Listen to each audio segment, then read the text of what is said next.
Hey Fae folk, welcome back to my April Dolly recap where we'll talk about my favorite doll that I got in April, my Just For Me doll for April, and also just some general Dolly happenings, namely the Wild Child's release. That's part of why this video is a tiny bit late. I was just like really busy with off-camera real life stuff as well, but also I just like in part because of that busyness, had not made a dedicated video for the Wild Child's release and all of the tumultuousness that the release was and all of the controversy and everything. And it wasn't that I didn't want to, it's just like it's a heavy topic and I had a lot going on.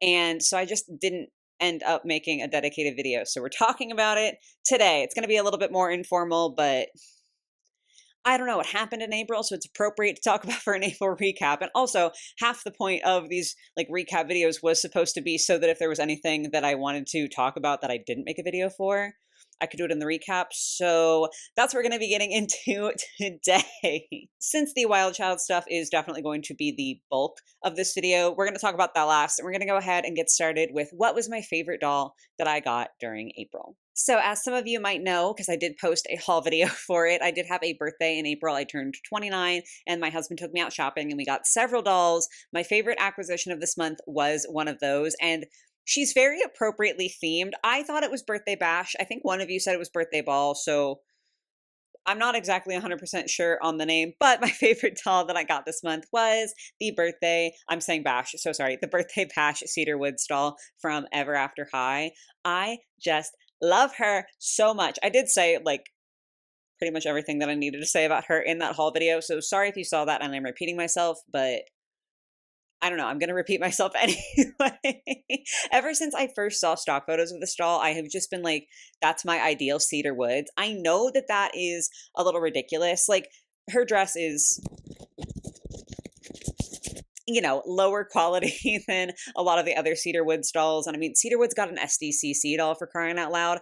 But for some reason, this is Cedar Woods for me. I just think she looks so pretty with the pink hair. Normally she does not have the pink hair and I just love her so much. And I think her little outfit is so cute and sweet. I don't know. Okay, I can't explain it. It's just one of those things where I know it doesn't make sense that this is my favorite because objectively this is not the best Cedar Woods doll.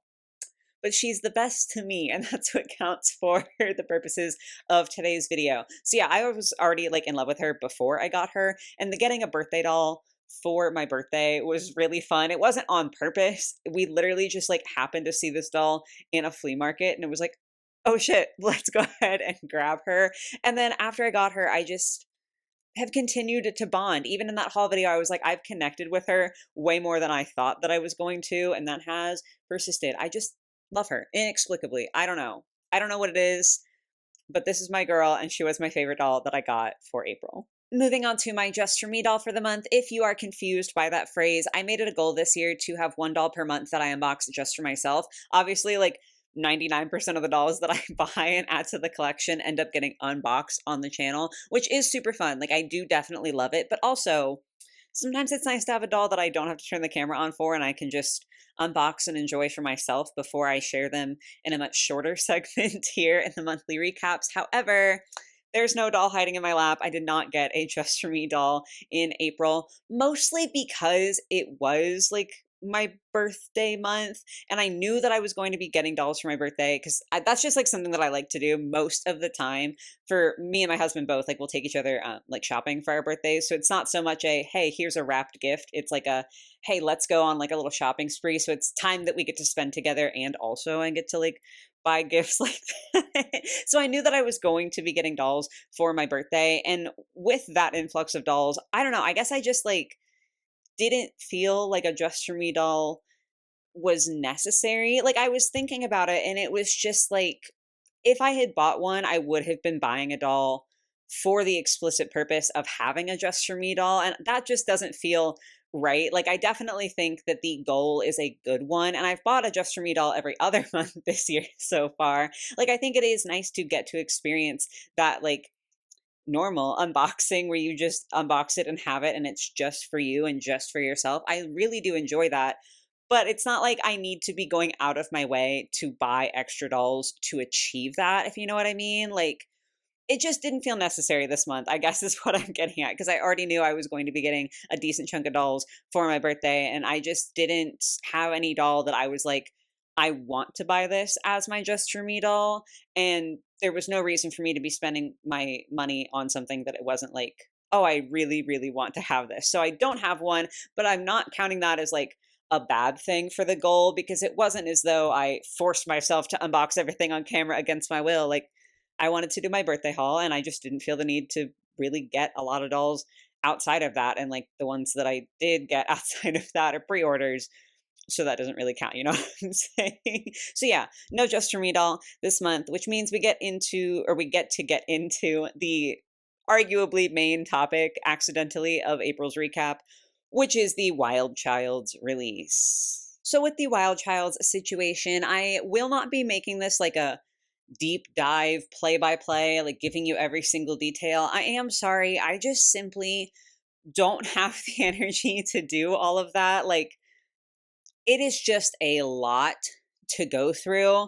So I'm going to, kind of breeze by anything that I just don't want to talk about. And I'm sorry if that's annoying. There are so many other videos out there that are more in depth and more like just full of information than what I have to offer you. I'm just here to give opinions. I don't know. Like I said, this is like a much more low key discussion.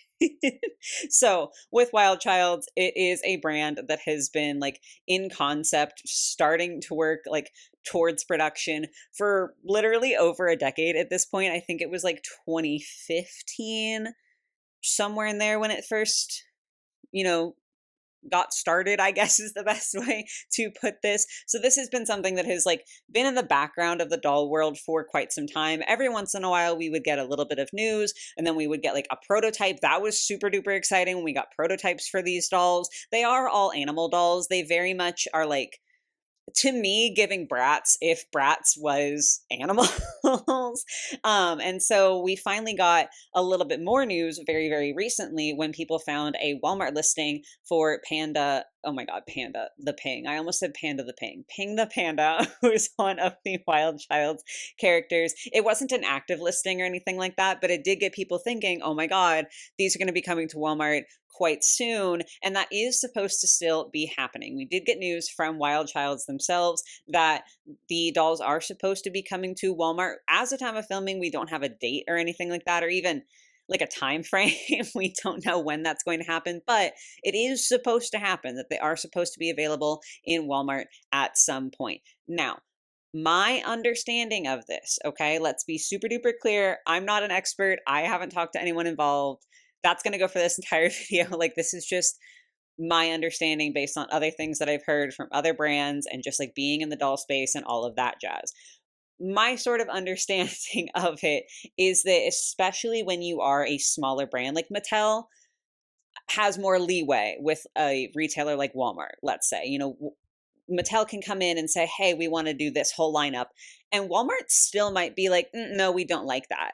That's a big reason why people theorize that Draculaura is so prevalent in Monster High in general, but also just in G3 specifically, is because she's pink and she ends up selling better. And so, like, retailers, again, in theory, retailers like having Draculaura on the shelves and are more likely to accept a line and sell a line in their store if Draculaura is a part of it, because Draculaura sells provably better than other characters in Monster High. Again, just a theory, but like that's sort of the situation. So like I feel like as doll collectors, a lot of us don't necessarily think of the retailers as having any sort of power in these situations, but they actually have a good chunk of power when it comes to what dolls actually end up being produced, because obviously a toy retailer is more likely to produce dolls if they can sell it in Target, Walmart, Amazon, like big box retailers, versus if they are forced to release it like by themselves. Obviously, I know Mattel Creations does their own thing. That's sort of like a collector level. Like, that's a different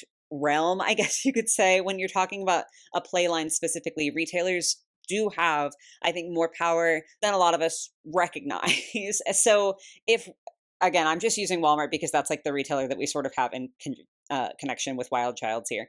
So if Walmart can literally look at industry giant Mattel and be like, I don't know, maybe you should produce different dolls because we're not 100% certain that we want that. on our shelves, you have to imagine the power that a retailer like Walmart has when it comes to a smaller company trying to get these dolls started. Like, none of these dolls have been produced. This is brand new. So it's a much harder sell to be like, hey, we're a small company. We want to make something brand new that could be really, really risky for you. I feel like now is probably a good time to say this is not going to be a video of me just glazing Wild Childs and pretending they didn't do literally anything wrong. So please just keep listening, hear me out, because I do have several very severe complaints about how they handled this whole situation. But I also do think that there are some things people are complaining about that are like, maybe a little less fair, dare I say. So I guess I'm just trying to say that I think Walmart might have had a little bit of a bigger part to play in certain aspects of this than people might realize. Because in addition to the fact that the Walmart releases are supposedly eventually going to be happening, Wild Childs did announce that they were going to do a limited release of Ping the Panda. They sort of used vague verbiage where it was like, oh, we're starting off with Ping. So it's like, I don't know if Ping is going to have a singular launch at Walmart, or if they were saying with the limited releases they were starting off with Ping and like maybe they'll do others later. I don't know. There's been a lot of vagueness, which is part of what I will be complaining about later on. But the reason for this limited release is because with the Walmart version, the dolls are pared down a little bit, is maybe the best way to put it. They're only going to have one outfit, so no second outfit. I don't believe that they're going to have a purse or a stand, and they aren't going to have rooted eyelashes, all of which are included in the limited release version.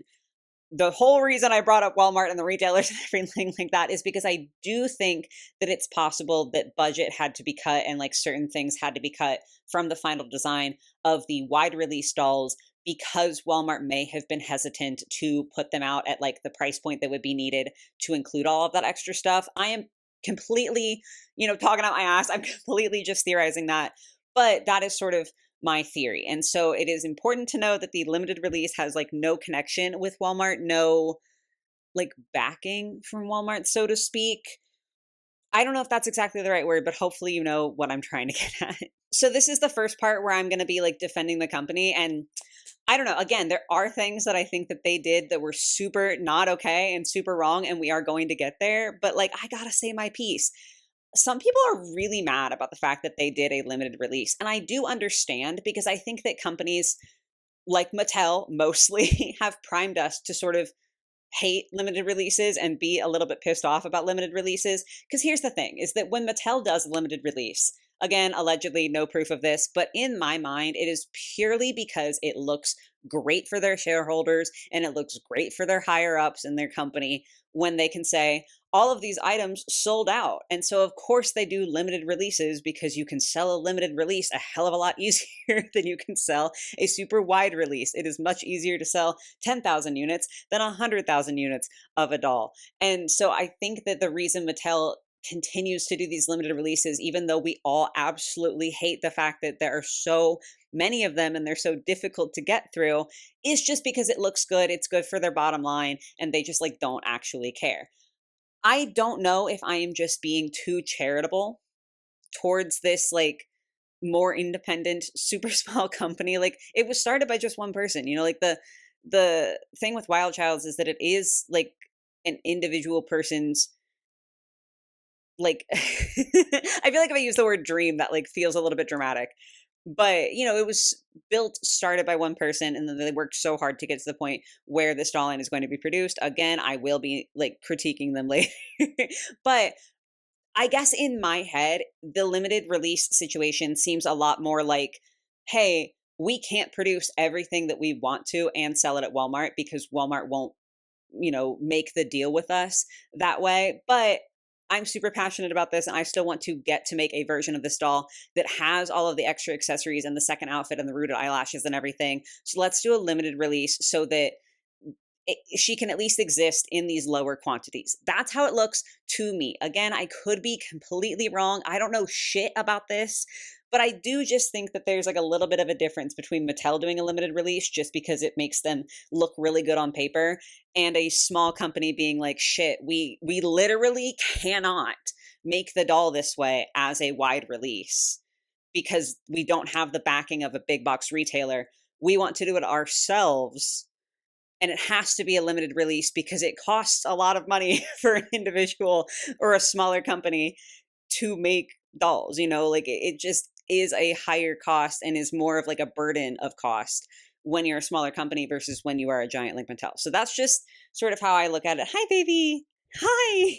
It really does read to me less like a limited release to take advantage of people and more like a limited release because they just really wanted to get this version of the doll out somehow and they were only capable of doing that in limited release. Again, maybe I'm being too charitable, but I do genuinely, that really is how it like reads to me. And I like get why people are upset about it because again, Mattel and to a certain extent other companies like MGA had like the Mean Girls Bratz release that was an absolute disaster. Like we have been primed to hate limited releases because they frequently are born of greed. But I don't know, I guess to me this one just didn't really read like that. So I don't know, y'all. So now that I've ranted about the fact of the limited release happening at all, now it is time to get a little bit upset with the company itself and stop defending them for a moment here because while they were promoting this limited release and showing off reels on Instagram of the limited release Ping doll, the company did use an AI song for one of the reels, which is not the vibe. We're going to go off on a quick little tangent to talk about AI, which is something that like I've had to start to do on this channel, and I just like hate that I have to because I hate that it's permeating the doll space because it's just I hate it here. I just hate it here. I hate that this is happening. I hate that I feel like now anytime I see something on Instagram, I have to zoom in and look at every 2 pixels to see if I can suss out whether it's AI or real because people keep faking shit. Anyway, to get us started on this tiny little AI tangent, if you are unaware of why generative AI is a problem, first thing is that it is generative AI specifically. AI is a term that can be used for a lot of different things. Generative AI is the one that people are talking about when they talk about hating AI and being super against AI and it being very, very harmful.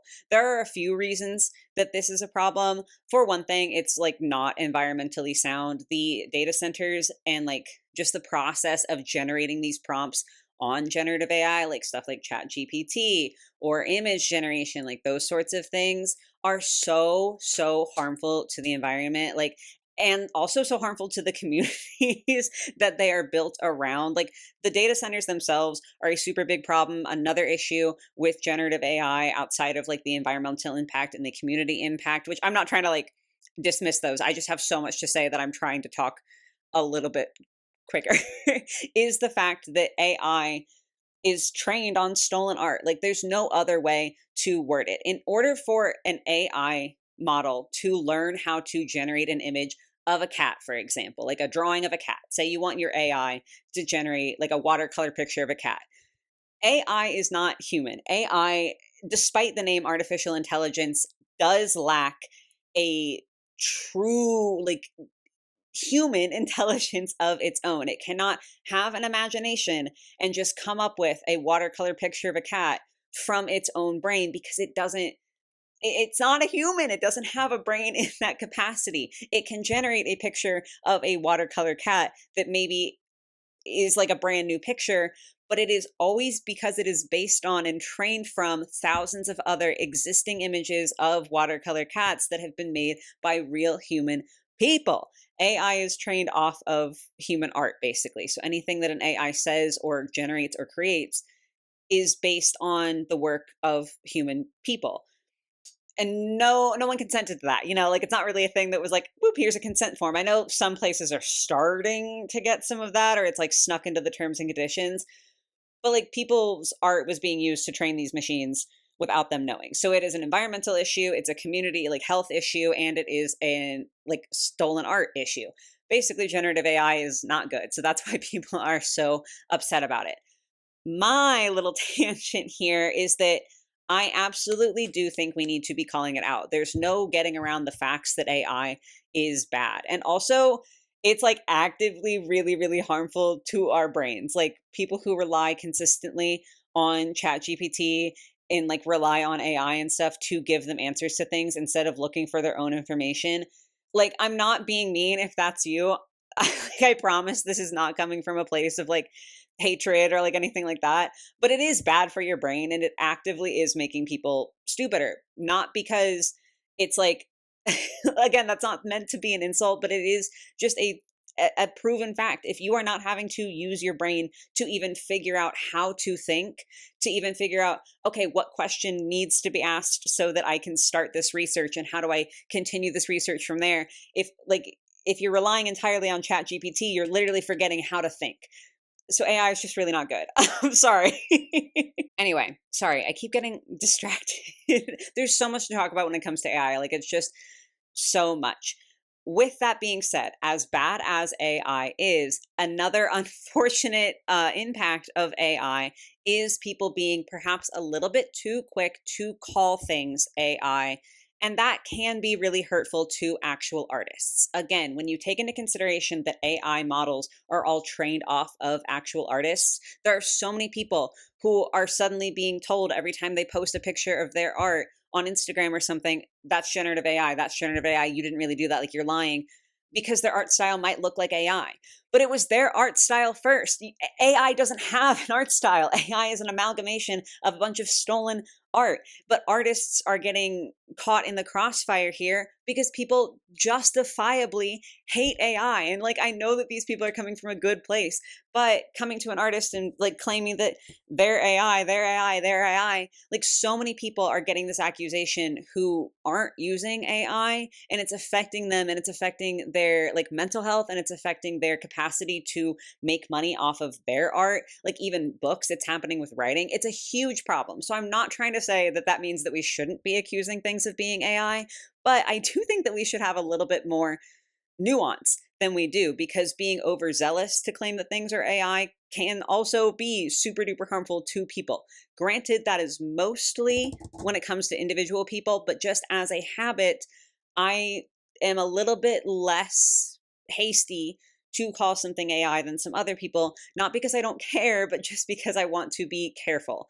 That being said, do I believe that certain doll companies like Mattel are using AI? Absolutely, I do. That's like my personal belief. It's just something that I don't. I'm not trying to say like it's terrible that people are fighting against AI. Like I do think that's a good thing, but I just again I know that it can be harmful to be too quick with it. So that's why I'm not like saying AI every time something looks even the tiniest bit off. A great example is the Huntrix uh what it sounds like. I couldn't think of the name of that song for a second. The collector dolls that are supposed to ship at some point this year. A lot of people think that those stock photos that Mattel put up were generative AI. And they totally could be. I am not trying to crawl up Mattel's ass and defend them. Like, it absolutely could be. And I do believe that Mattel has used generative AI with other stuff. Recently, I've called out the River Styx collector doll and then the Skulltimate like cabin line. I think both of those are AI, allegedly. But like with that one, I was looking at it. And for me, maybe I'm just dumb. Maybe I just can't see something. Yes, that image absolutely could have been AI. But I also was looking at it and I was thinking, I could have made that, with like a my low level rendering skill with existing assets on Procreate or something, or like Photoshop. Like I feel like I could have made something that looked exactly like that and not used AI to do it. So I didn't personally call it AI because I felt unsure about it. And so that's my personal stance. That's not me saying that you guys have to do that. I just wanted to make it clear that I am anti AI. I'm not here for it. I do have a problem with it. I'm just a little bit more hesitant to call it out because I know that if I'm just like that everything's AI, that is also potentially harmful. God, this tangent has gone on for so long, but unfortunately I do have to go on another tangent just because I do feel like at this point this warrants explaining. I kind of need to share where my personal line in the sand is. This is going to be so brief and so oversimplified, so just know that I'm aware that this has way more nuance than I'm saying. Basically, anything that you buy in this world at all, unless you are extremely wealthy, is evil in some way. Like the food that you consume, the furniture that you sit on, the clothes that you wear, the dolls that you buy, regardless of what company they're from, there is a way to trace it back to something terrible. And I hate to say that, and I know, again, it's more complicated than that, but like To an extent, that is the reality. Does that mean that we shouldn't try to minimize the harm that we cause? Obviously not. Like, we totally should try to minimize the harm that we cause. But I'm just saying that I can understand where things can become a bit of a slippery slope, and it's hard for everyone to have the exact same moral line because everything is so terrible and it is so unbelievably hard to truly cause minimal harm in this hellscape that we have set up. The reason that I'm saying that is because I have bought dolls that I believe have AI packaging. I bought the Collector River Styx doll. I do want to buy the Skulltimate cabin dolls, and I shockingly during this release was successful getting the Wild Child's limited release Ping doll. With that being said, the reason that I still am buying is because I do think, especially when it comes to a bigger company like Mattel, they feel like a company who is so bad at paying attention to their consumers and hearing the message that their consumers want to share.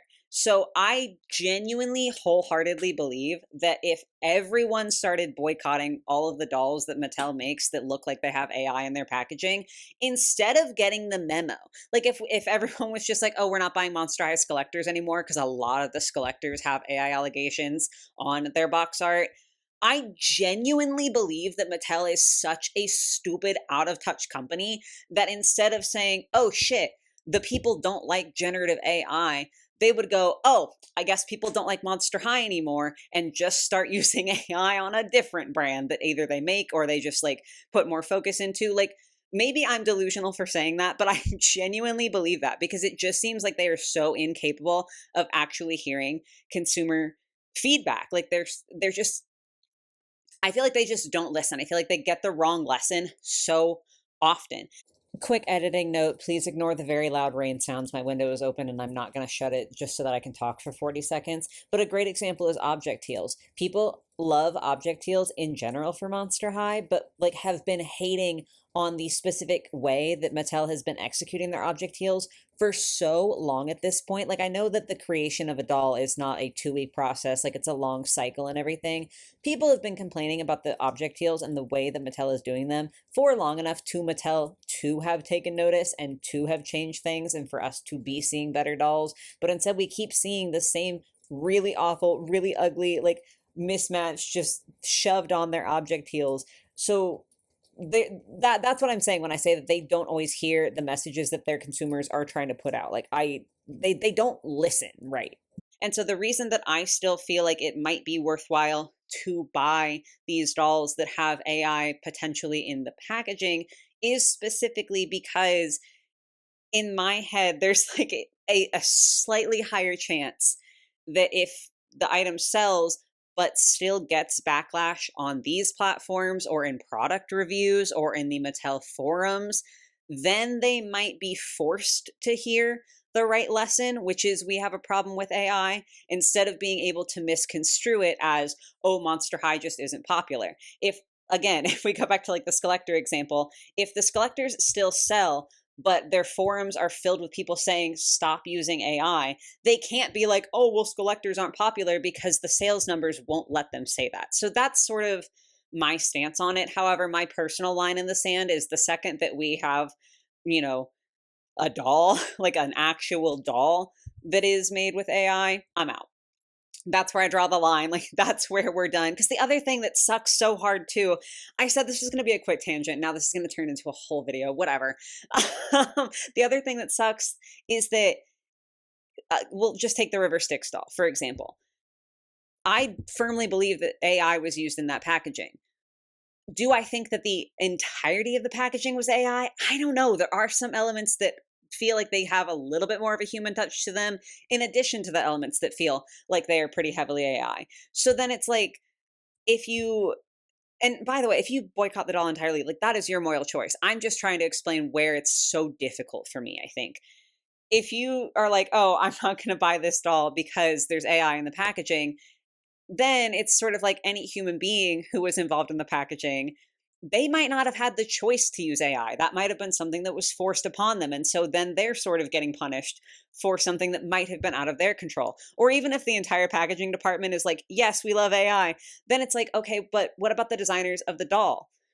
who didn't use AI. Like the doll, at least as of right now, we have no reason to believe that River Styx herself was designed using AI. And so it's just hard because it's like you don't want to support the AI, but you don't want to not support the artists doing the other aspects, and you like don't want to give Mattel the wrong idea. I don't know. It's just horrifically complicated. But yeah, my line in the sand is I think that when it comes to packaging or promotional materials using AI, we absolutely need to be calling that out. I'm not saying that we need to like silence ourselves. Do I think that we need to be careful and cautious and like, I don't know, again, just nuanced when we do call it out? Yes, but I do think it should be called out.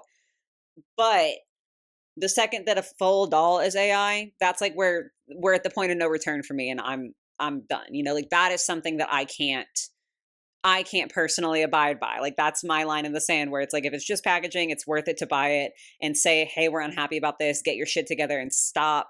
But if the doll itself is AI, I cannot support that. So that's where I stand on that whole situation. So, to bring it back to Wild Childz, the fact of them using an AI song in some of their promotional material is bad, as we went over. It's especially bad because they're a brand who has an environmental focus. Like they're literally animals. And if you go to the website, there's stuff on the website that shows that the brand is supposed to be, tangentially about caring for the environment. And so using AI, which harms the environment, in the promotion is pretty messed up. There's no defending that, and you will not hear me defending that. Again, like I know I defended them about the limited release thing, and there is something else that I'm going to defend them about in a second.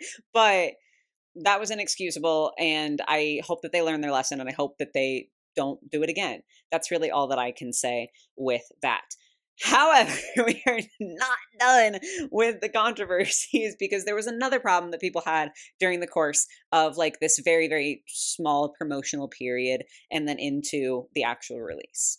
And that problem was the vagueness and the lack of concrete information. Literally, the day of the release, people were still asking, what's the price going to be? Where is she going to be available? How many units are there? I don't think we ever got an answer on how many actual units were going to be sold. Like all of this stuff was just very up in the air, even to the point where the time that the doll was supposed to release got changed day of. And I do think that that is just stupid and like less severe to me than the AI usage, but really just unnecessary. Like if you know that you want to do this limited release, I guess the best way for me to put it is that I don't think the fact of the limited release makes me feel like they were like baiting their fans or trying to have this sellout moment. Like that wasn't how it read to me personally, but the withholding information does sort of feel like a super misguided attempt to build up hype, and I just don't think that that's how doll releases should be handled, and I don't think that that's how companies should treat their fans. Like I think that that information should be available from the earliest possible moment. I mean, we didn't even have like stock photos of the doll. We had the reels, and that was it. So it just that part, the vagueness, the lack of information, the lack of transparency, I will also not be defending Wild Childz for, because I think that was complete bullshit. Like I think the doll was like $32, $34, somewhere in there. No, you knew it was going to be that, and you could have shared it ahead of time, and you didn't need to be playing this coy game. Like, it's just stupid, and that was unnecessary. So, we get to the release itself. With the release, a few more issues. Mine was like relatively smooth. I was on the Wild Child's website, like the link that they had provided via their Instagram, like right on time. I saw that all, added her to cart. My website like glitched out for a second and just like reloaded, which was weird, but I was able to re-add her to the cart, waited in line for a second, and then I had gone on the website the day prior and put in my address and my payment information, so it was all super duper smooth because I'm used to Mattel Creations. I know how to play this game a little bit. And so I was able to buy her relatively easily. The website glitching did mess up the purchasing process for some people, and like that was just a whole situation. That it's hard for me to say just because I'm not as educated on that sort of thing. I don't know if that level of traffic coming to your website is something that you can adequately test beforehand or not. If that is something that like can be thoroughly tested and you can make sure that no matter how many people click on your website, it's not going to fuck up and it's not going to go down, then they should have done that. If that's not possible, it's unfortunate. I understand people being upset, but also I can understand why maybe it's not a thing that they could have tested, or maybe they had so much more traffic than they expected and the website couldn't handle. Like, I don't know. I guess I can give a little teeny tiny bit of leeway to a small company who is experiencing this level of traffic, this level of wanting to purchase for the first time. Mattel has no excuse for that shit. Like when their website doesn't work or dolls don't go up on time or like whatever happens with them, they have practice. They can get this together. Like I can offer a tiny bit of leeway to a smaller company. Again, I completely understand being upset, but I just don't have enough information to know whether that's something that it's like appropriate to condemn them for, I guess is the best way for me to put it. But we're still not done. This is literally endless. I didn't realize how bad this was. But with the checkout process and everything, a couple more issues. One was that shipping was $18 minimum. If you bought multiples of the doll, it could go up, but even for one, shipping was 18 bucks. I do think that's a little high. But I'm also like I'm not sure if it's as high as some people maybe think. I hate sounding like I'm defending this brand because I really don't want to be. I'm just trying to look at this sort of objectively. I think it was last year.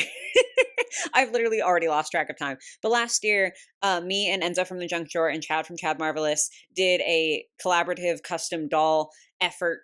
I'll put in the card here my video, and then that video has like their videos linked as well. So if you haven't seen it, you should definitely go check both mine and theirs out. But through the course of that video, we were shipping dolls to each other. And, we all live in different parts of America. And shipping a doll over to Chad, like I live in Ohio, he's in California, it was like $25 to ship one doll to him. And it wasn't even in nice packaging, and it wasn't even in like, a doll box. Like it's like a loose doll that I put in a reused Amazon bag and it cost $20 to ship it across. So I'm sitting here and I'm like, that feels a little bit expensive, but also maybe it doesn't. But also, surely if you are shipping so many of these units, you have some sort of bulk discount. So that's another one that I'm peeved about. I do not like it. I do not approve of it. I think I'm just less mad than other people maybe, because like I know shipping is ridiculous in the USA right now. Like it's really, really bad. I'm not trying to make excuses for them because again, I do think that if you're making this number of things and shipping out this number of things, surely there's got to be some sort of bulk discount that you can work out. But like it is bad. What I will not be excusing, however, is the fact that there was no item limit on that website. That is inexcusable. The fact that you could go on there and order as many of that pink doll as you wanted to. There was a screenshot floating around of someone who bought 50 of them. I believe that has been debunked. But it was possible. Like even if that person didn't literally do it, you totally could have, and the website would have let you because there was no item limit. Normally, with like a Mattel release, it'll be one per customer or two per customer, maybe. There was no limit on this. And again, that is just literally inexcusable. I think that if this release were happening in like 2018, 2019, even like 2021 or 2022, like a couple years ago, it would be more understandable that perhaps a company wouldn't realize that they needed to put an item limit on things. However, this is 2026. And anyone who is like even remotely connected to the doll community online, which I presume a brand new doll brand trying to break out has to be connected to the doll community online, knows how hard it is for actual collectors to get dolls because of how resellers will use bots and like try to get around item limits. And, if there aren't item limits instated, they'll just buy all these dolls up so that they can sell them for profit later. This is a huge problem in the doll community. It is extremely well documented in the doll community. And if you are someone who like isn't online and sort of just hears about doll releases, like maybe you're subscribed to the Mattel Creations email, but you don't have like YouTube or Instagram, like you're not in like the online community, absolutely I would understand not knowing how big a problem not having an item limit is. But again, if you are a brand trying to break into this space, you have to be connected and you have to know. There is absolutely no fucking way that anyone involved in this didn't know that there were going to be resellers pulling like to their website and getting as many dolls as they possibly could so that they could resell them later. Like there's just no way that they didn't know that was a problem. And the fact that they didn't attempt to address it, didn't even attempt to put an item limit on there it's fucked up. Like there's no other way to put that. That is messed up. Like there are certain elements of this that I've been like being really, really understanding about and being way nicer than most people about. There's no reason that a doll company in today's day and age should think that a limited release with no item limit is acceptable or is going to go well. That was fucked up. And if anyone from Wild Childs is watching, sorry, I'm like destroying any potential brand relationship, but also you deserve it. That was fucked up. That was not okay. Last thing that I wanted to get out of the way is another thing where I am going to be defending the company. So, like, hate me if you want to, but I think that this is fair. And I need any international folks who are watching me, anyone who's not USA based, please hear me out, okay? Because I know this is going to sound real bad at first, but I just need you to hear me out. There was a lot of drama about the fact that this Ping limited release was going to be USA only. And I completely understand why that sucks. I'm not trying to minimize anyone's upset. I'm not trying to say that your feelings aren't valid if you live anywhere else in the world and you're upset that you couldn't get this doll. However, I do think that the criticism was perhaps a little bit unfair. Again, the fact that Mattel doesn't ship to every country is bullshit. Mattel is one of the biggest toy companies in the entire world. They can manage to ship to every country. Like they can make it happen. They don't for whatever reason, but they could make it happen. You know what I'm saying? A small company doesn't have the same resources. And I understand that that like is easier for me to say because I'm in the country that allowed me to get this doll and I was able to get her. Like I do recognize that privilege that I have saying that. But if we turn it around, just say like Germany. If there was a German doll brand that was like, you know, started by one person, is like slowly growing, they're just barely getting their feet on the ground, they are fighting to get their dolls into a German retailer. If I heard about a limited release from them and they were only shipping within Germany or only shipping within Europe, perhaps, yeah, I might be extremely disappointed as an American to not have access to that doll release. But also, it makes sense. Like an independent, small German doll company, I would not expect for their first release, like of this brand, this hypothetical brand that I'm making up for this point, I would not expect the first release of a German doll brand to be international. Just because I understand that, like, if you are a small brand, you're starting to get like your feet underneath you, and this is the first time that you're like releasing something for your brand, you probably don't have the resources to go international. And I know that that's so easy for me to say, but I'm using that example to try to be like, I'm not saying that simply because I'm American and I got to have the doll. So like, you don't get to complain and who cares about you. That's not what I'm saying at all. I'm saying literally for any country, I think it makes sense that an independent doll brand wouldn't be able to ship to as many countries. I don't know what to tell you. Again, like it's totally fine if you're upset about it. I just thought it was interesting that people were like, this company sucks because they won't do this. And it's like they're new, they're small. Like I don't know, y'all. Again, like it isn't me not caring because I got her. I'm sure that there are so many dolls that I don't even know about that I miss out on because they're exclusive to like South America or they're exclusive to China or something because they're small brands in different countries. So I don't know. I think it just made sense to me that it was like, yeah, I get being upset by it and that it's unfortunate and that it sucks to miss out on something, but I don't know. I guess it's just like you can't expect a small brand to have the same reach as a company like Mattel or MGA or something like that. Another super quick interruption here, but I think Leakatron is honestly a really good example to bring up. That doll brand has been around for decades at this point, very very popular in Japan, and I think that they have been like available pretty widely in other Asian countries as well, but they are just now in 2026 officially bringing the dolls over to US retailers, and I was lucky enough to get to partner up and like get some of the dolls for free and share that with you guys, which was super exciting. I should have included that in the recap, but like think about it that way. This is a Japanese doll brand that I think has been around since like the 70s or something like that. Like they've been around for decades and they haven't even managed to like become this global thing. So I do think that when you look at something like that, it is, I feel like it sounds so mean specifically because this is coming from an American, but like if you're looking at a unbelievably successful doll brand that has been around for decades and has only just now been able to actually get their dolls into the US market, like it makes sense that a super small doll brand can't be international. I don't know. I'm sorry. So those are all my thoughts on Wild Childs. I reckon. I reckon what? I'm losing my mind because I've been sitting here talking about this for so long. I know a lot of that was probably really unpopular. Frankly, I'm not excited to upload this video because, like, I fully expect that we're gonna get a lot of hate for this one. But those are sort of just my thoughts. I don't know. I'm trying to like look at things and critique what needs to be critiqued, but I'm trying to have a little bit of nuance. So those are all of my opinions. I guess roast me in the comments, but try to keep it a little bit nice. I'm sensitive. With that being said, though, I'm finally done talking. This was, in fact, the April recap, even though it really got taken over by Wild Childs and AI and all that jazz. But that's what was going on in April. So that is going to conclude the video for today. Again, please leave your comments down below. But those are all of my thoughts. So I hope you got something out of it. I hope you guys have a lovely rest of your day or your night or whatever it might be. And I will catch you in the next one. Bye, guys.